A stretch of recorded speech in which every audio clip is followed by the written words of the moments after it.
கடலூர் மாவட்டம் புவனகிரி அருகே கீழமணக்குடி கிராமத்தில் பயங்கர ஆயுதங்களோடு வீடுகளில் திருட முயற்சி செய்த 5 பேரை கிராம மக்கள் பிடித்து புவனகிரி காவல்துறையிடம் ஒப்படைத்தனர். கீழமணக்குடி கிராமத்தில் 2 வீடுகளில் 5 பேர் கொண்ட கொள்ளை கும்பல் ஒன்று கொள்ளையடிக்க முயற்சி செய்தபோது அங்கிருந்த கண்காணிப்பு கேமராவில் சிக்கினர்.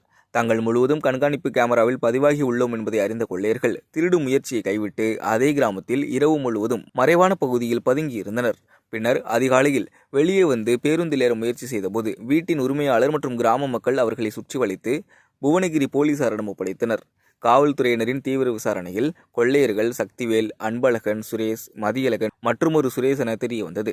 கைதான 5 பேரில் சிலர் புவனகிரி பகுதியில் ஏற்கனவே நடைபெற்ற கொள்ளை சம்பவங்களில் தொடர்புடையவர்கள் என்பது தெரிய வந்ததை அடுத்து அது குறித்தும் காவல்துறையினர் தீவிர விசாரணை மேற்கொண்டு வருகின்றனர்.